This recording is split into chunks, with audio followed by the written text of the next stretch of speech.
కేసీఆర్ చరిత్రను ఎవరూ చెరిపివేయలేరు అని జాగృతి అధ్యక్షురాలు కల్వకుంట్ల కవిత కేసీఆర్ను రాజకీయంగా ఎదుర్కోలేక సీఎం రేవంత్ రెడ్డి తిడుతున్నారని అన్నారు.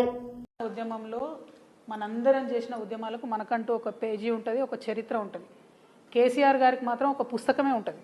నేను ఇవాళ కేసీఆర్ గారికి విభేదించవచ్చు, నేను ఇవాళ బీఆర్ఎస్ పార్టీలో లేకపోవచ్చు, కానీ కేసీఆర్ గారు చేసిన ఉద్యమానికి ఆయన చరిత్రలో ఒక పుస్తకమే ఉంటుంది. ఆ విషయాన్ని కాదు అని చెప్పి రేవంత్ రెడ్డి గారు కేసీఆర్ గారిని రాజకీయంగా ఎదుర్కొనే దమ్ము ధైర్యం లేక ఆయన మీద విమర్శలు చేస్తున్నారని నేను భావిస్తున్నాను. నేను కేసీఆర్ గారికి మద్దతు ఇస్తలేను. రాష్ట్ర రాజకీయాల్లో ఒక మర్యాదపూర్వకమైన వాతావరణం ఉండాలని కోరుకునే ఆడబిడ్డగా చెప్తున్నా. విమర్శ చేయండి, ఏదన్నా చేయండి, కానీ ఒక లైన్ దాటొద్దు.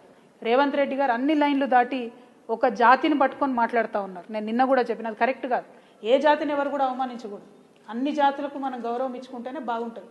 రాజ్యాంగం మీద ప్రమాణం చేసి కేవలం కేసీఆర్ గారు పుట్టిన కులాన్ని నేను ఎటుపడితే అటు మాట్లాడతా అంటే చూస్తూ ఏ ప్రజలు కూడా ఊరుకోరు, ఎవరు కూడా హర్షించరు, ఏ కులం వాళ్ళు కూడా హర్షించరు. అది తప్పు. కేసీఆర్ గారి చరిత్ర చెడిపేస్తా అంటే చెరిగేది కాదు. అట్లనే రేవంత్ రెడ్డి గారి చరిత్ర కూడా చెరిగేది కాదు. అది మంచిదా చెడ్డదా ఆయన నిర్ణయించుకోవాలి, నాకు అనవసరం. కానీ ప్రజల హృదయాలను గెలుచుకొని ఎప్పుడైనా రాజకీయాలు చేయాలి, కానీ అవతలోని తిడితేనే రాజకీయం చేస్తాం అనుకుంటే అది కరెక్ట్ కాదు. నేను రేవంత్ రెడ్డి గారి వాక్యాలను నిన్న కూడా ఖండించాను, ఇవాళ కూడా ఖండిస్తున్నా. ఇటువంటి భాష తెలంగాణ రాజకీయాల్లో ఉండకూడదని చెప్పి నేను మనస్ఫూర్తిగా నమ్ముతా ఉన్నాను.